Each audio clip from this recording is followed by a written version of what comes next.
Alors, tout de suite, on va aller retrouver notre ami Baptiste en compagnie de Stéphane. Ils sont en duplex avec nous. On va les retrouver du côté du quartier Saint-Martin. Ils nous ont dit qu'ils allaient nous expliquer tout sur le recensement. Baptiste, c'est à toi. Exactement, et ici, il n'y a rien d'épistolaire, hein, Christophe. On est vraiment au quartier Saint-Martin pour découvrir cette opération de recensement qui a commencé il y a quelques jours. Et je suis en compagnie de Pascal Fichot, qui est agent à la mairie de Saint-Quentin, mais également depuis quelques jours, agent recenseur. Bonjour Pascal, merci d'être avec nous. Première question, cette opération qui a commencé il y a quelques jours, je le disais, quelles sont les personnes concernées par ce recensement? Alors, comme dire ça, l'INSEE nous demande d'intervenir sur les adresses qu'ils ont tirées au sort. Et seules les maisons en résidence principale seront recensées. Voilà.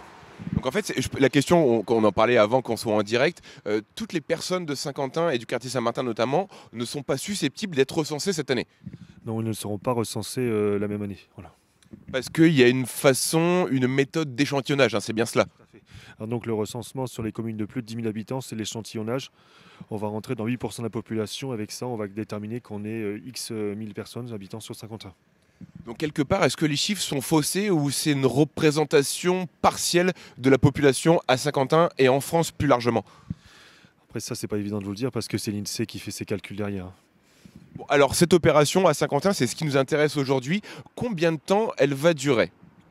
Donc le recensement, c'est du 19 janvier au 25 février sur Saint-Quentin. Alors vous êtes en charge du quartier Saint-Martin, mais comme on l'expliquait il y a quelques instants, c'est pas toutes les rues du quartier Saint-Martin qui seront passées entre guillemets au peigne fin. Non, ce sera quelques adresses selon les adresses répertoriées par l'INSEE. Voilà. Donc, vous n'êtes certainement pas le seul agent en place actuellement. Comment c'est réparti? Comment les agents sont répartis sur cette ville de Saint-Quentin? Donc alors l'INSEE détermine des zones et chaque agent est envoyé sur sa zone et il a un certain nombre d'adresses à visiter. Voilà. Vous nous l'expliquez, justement, c'est sur du temps de travail supplémentaire que vous faites ces missions de recensement. Tout à fait, sur la base du volontariat, on a postulé pour effectuer le recensement. Moi, personnellement, ça fait 10 ans que je le fais, donc j'aime bien. Et au bout de 10 ans, quelque part, vous connaissez un petit peu toutes les maisons, toutes les adresses et tous les gens qui sont susceptibles de vous répondre. Oui, je connais un petit peu les adresses, les maisons, mais après, je suis tenu au secret professionnel du recensement. Alors justement, ma question, est-ce que c'est une obligation pour les communes telles que Saint-Quentin de participer chaque année au recensement? Alors le recensement, c'est un caractère obligatoire parce que le recensement, il y a plusieurs buts. Donc tout d'abord, c'est pour connaître le nombre de personnes qui habitent sur la commune, mais aussi connaître la caractéristique des logements, des personnes qui composent le logement. Et ça permet aussi à la commune de toucher la dotation globale de financement pour déterminer par la suite s'il y a des besoins de commerce. Et aussi important, ça permet aussi de calculer le nombre de conseillers municipaux, d'adjoints sur la commune. Voilà. Donc si demain, Pascal, vous venez chez moi, qu'est-ce que vous allez me demander? Et surtout, moi qui suis très pointilleux, qu'est-ce que vous allez me montrer pour prouver que cette démarche est quelque chose de vraiment et purement officiel? D'accord. Donc tout d'abord, je vais vous demander si c'est votre résidence principale. Ensuite, je vais vous présenter ma carte d'agent recenseur, carte de la mairie. Et puis après, je vous demanderai si vous souhaitez faire le recensement sur Internet ou sur papier. Et puis après, on conviendra d'un rendez-vous. Ou alors, si vous choisissez le service sur Internet, ce sera plus rapide et ça repartira directement à l'INSEE. Voilà. Et est-ce que moi j'ai le droit de vous dire non, ça m'intéresse pas? Est-ce que j'ai le droit? Et si je le dis, quelles conséquences ça peut avoir justement? Alors le recensement, c'est un caractère obligatoire. Refuser le recensement, bon, c'est pas prévu. C'est pas prévu comme ça parce qu'on doit toujours réussir à le faire. De manière générale, moi, je m'arrive toujours pour arriver à le faire. Et puis au pire, il peut y avoir une amende qui peut être mise, quoi. Voilà. Donc on a tout intérêt à le faire. Et justement, pour vous, c'est quoi les arguments? Ça fait 10 ans que vous le faites. Les arguments pour dire, allez, répondez-moi à mes questions parce que moi j'ai besoin et la France a besoin de ces informations de recensement. Qu'est-ce que votre petite touche secrète, on va dire? Enfin, ça permet de faire vivre la ville. Si on s'aperçoit que la population est plus jeune, on va prévoir plus des crèches. Si la population est plus âgée, on va plutôt prévoir des maisons de retraite. Donc ça, c'est important de faire vivre sa ville. Et ben voilà, je pense qu'on a déjà des informations relativement importantes pour le recensement, mais maintenant ce qui va nous intéresser, et on va revenir dans quelques instants, c'est aller commencer la tournée avec Pascal et voir comment les gens accueillent ce recensement pardon, et les questions vont être posées par Pascal. On a hâte de découvrir vraiment comment ça se passe le recensement. On en parle dans les informations, dans les actualités, mais on ne sait pas vraiment comment ça se passe sur le terrain, et c'est aujourd'hui ce qu'on va vous proposer sur ma télé. On va tout de suite retrouver Baptiste. Il nous a parlé tout à l'heure qu'ils étaient du côté du quartier Saint-Martin. C'est le recensement. Et ben voilà, ils sont en plein recensement. Baptiste, on est avec toi. Est-ce que ça recense? Eh bien, écoute, ça recense plutôt pas mal d'ailleurs. On a déjà fait quelques maisons. Bon, forcément, on a eu des gens qui étaient absents. Mais en tout cas, des gens nous ont déjà répondu à Pascal. Notamment les questions, Pascal, qui sont posées aux gens. Quelles sont-elles, du moins les plus importantes? Les questions les plus importantes, quelles sont-elles? Je demande si c'est leur résidence principale.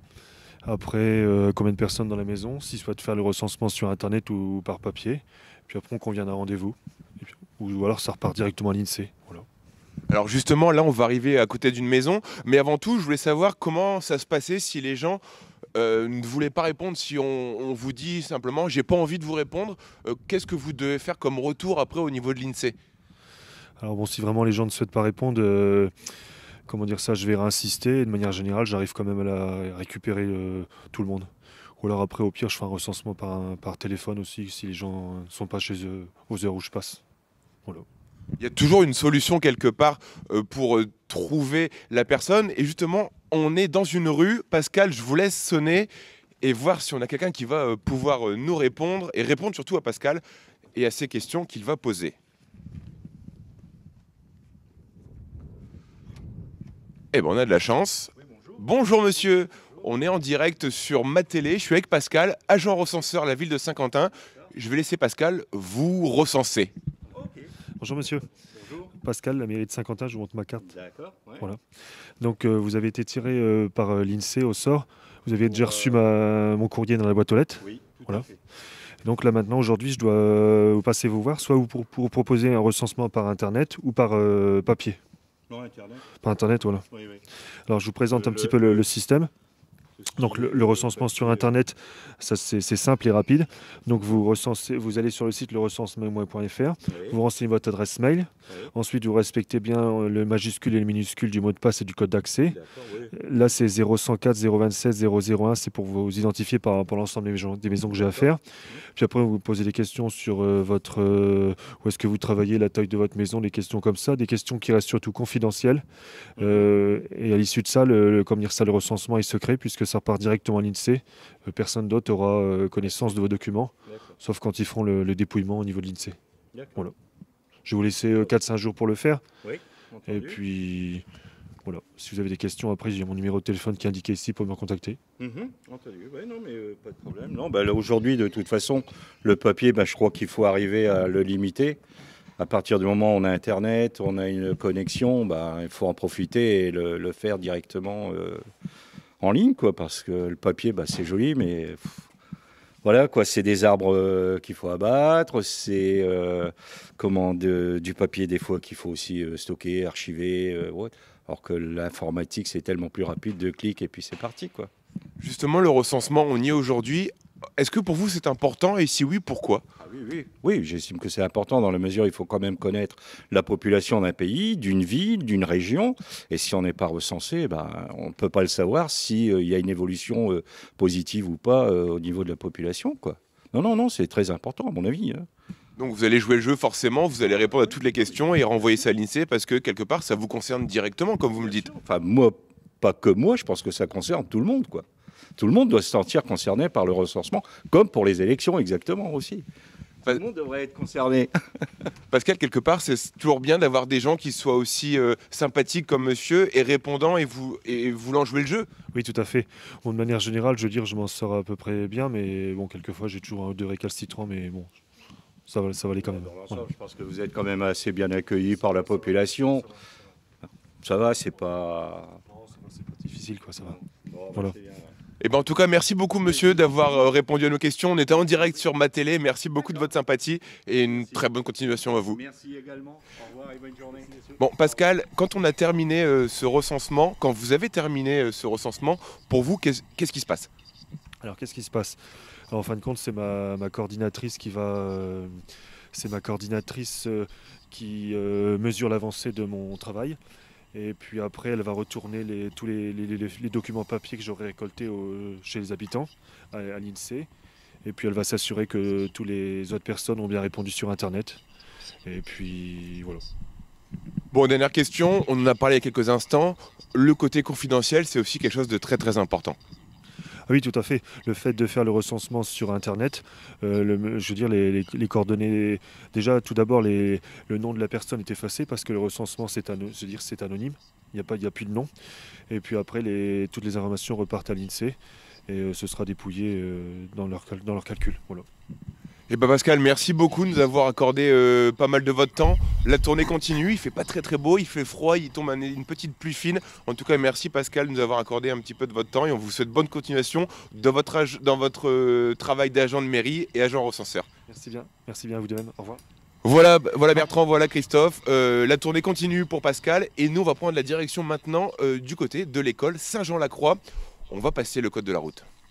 Eh ben Baptiste, d'abord, merci beaucoup à Pascal d'avoir joué le jeu et merci aussi à ce monsieur qui vient de nous accueillir chez lui. Moi, je rappelle quand même un truc et tu pourras peut-être nous le confirmer. Le recensement, certes, c'est pour connaître la population, mais c'est aussi pour dimensionner les écoles du futur, les moyens de transport du futur. Quand une ville augmente en nombre d'habitants, eh ben, il faut prévoir peut-être 10-15 ans à l'avance les moyens nécessaires pour que chacun vive correctement, je suppose, hein, Baptiste. Ouais, je pense que tu as tout résumé. Je vais poser très rapidement la question à Pascal et après on va vous rendre le micro. Mais quelque part, cette opération de recensement, c'est pour prévoir à long terme la scolarité des futurs enfants qui sont nés ou qui vont naître. C'est vraiment pour prévoir l'avenir. Oui, prévoir l'avenir, aussi prévoir les investissements en termes de commerce. La politique de la ville et puis surtout aussi après donc la dotation globale de fonctionnement que la mairie va percevoir, mais aussi calculer le nombre d'adjoints, de conseillers sur la commune concernée. Voilà Bertrand, t'as ta réponse.